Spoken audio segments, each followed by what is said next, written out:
Assalamualaikum warahmatullahi dan salam sejahtera kepada bangsa Walabri sekalian. Skandal membabitkan adun di sebuah negeri yang meminta suapan sehingga 4 juta ringgit. Anak-anak papa kata, ini ialah ada adun negeri pembangkang. Tapi betul ke negeri pembangkang? Kita intro dulu.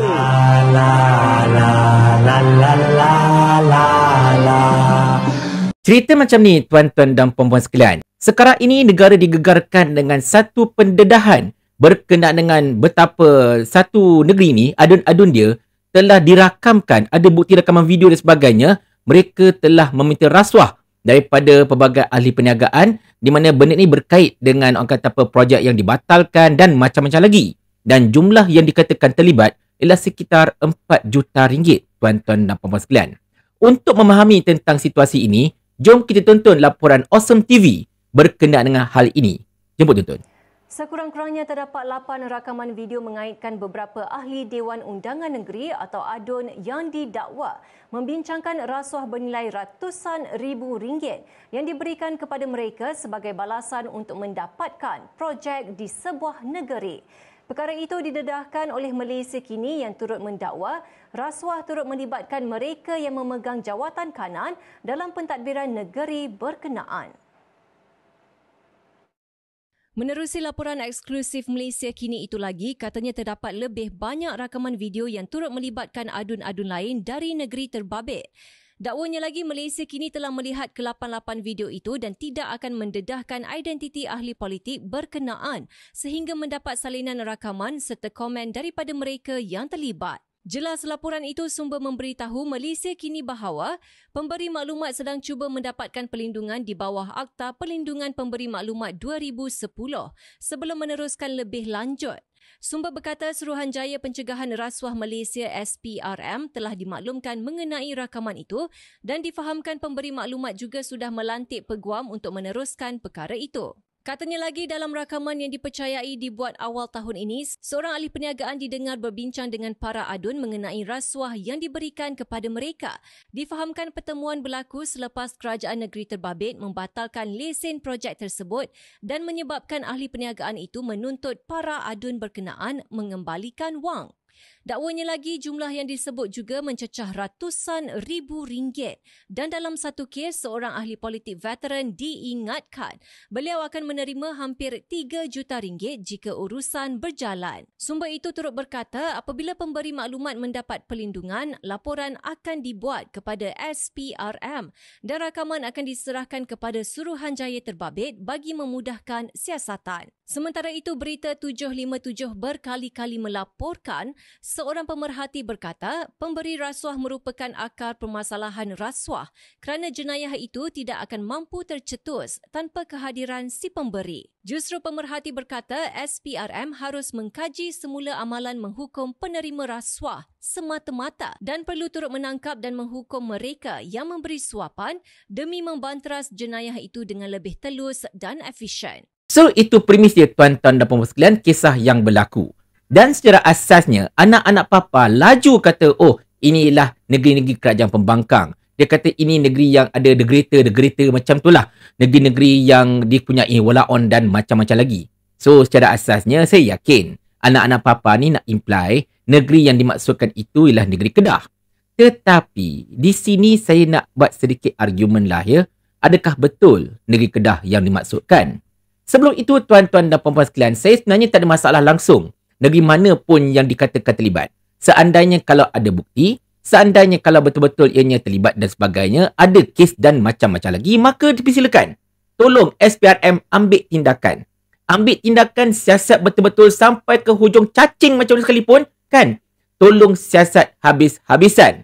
Dan tolong ambil tindakan undang-undang dakwa mereka terlibat, tak kira dia siapa, Waimah Sanusi sekalipun, sekiranya kalau betul negeri Kedah yang terlibat. Tetapi itulah, betul ke negeri-negeri pembangkang negeri walaon yang terlibat? Sekarang ini macam ni tau. Saya nak anda semua perhatikan kelakatan berita yang telah dilaporkan oleh Malaysia Kini yang antara lain telah mengatakan bahawa pemberi maklumat itu, iaitu yang whistleblower inilah, meminta perlindungan dari Perdana Menteri Datuk Seri Anwar Ibrahim. Oh, tak mairan kalau memanglah nak perlindungan Perdana Menteri sebagainya kan. Jadi, yelah dia nak dedahkan something. Baik. Dia macam ni. Sekarang ini, pemberi maklumat itu, dia kata dia nak bekerjasama dengan SPRM. Tapi dia tak bagi lagi bukti-bukti itu dekat SPRM. Setakat ini, dia bagi bukti-bukti itu dekat Malaysia Kini sahaja.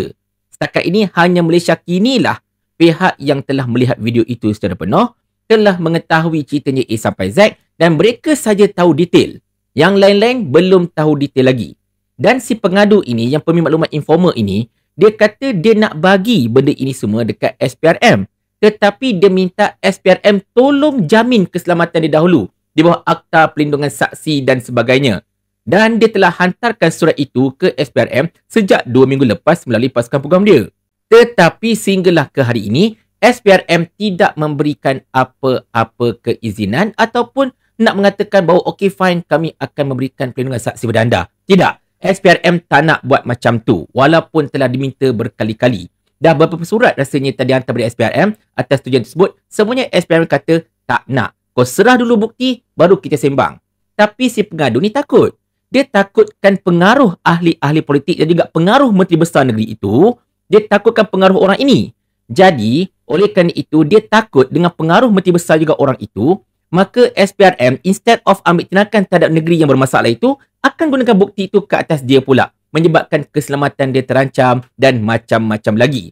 Jadi oleh kerana dia tidak percayakan SPRM untuk dapat berikan perlindungan kepada dia, maka dia telah pun meminta Perdana Menteri Datuk Seri Anwar Ibrahim memberikan jaminan hitam putih agar dia dapat diberikan perlindungan bawah Akta Perlindungan Saksi. Barulah dia akan come up, barulah dia akan memberikan bukti-bukti itu kepada SPRM serta pihak-pihak berwajib untuk disiasat dan juga diambil tindakan. Sekarang ini persoalan timbul, tuan-tuan dan puan-puan sekalian.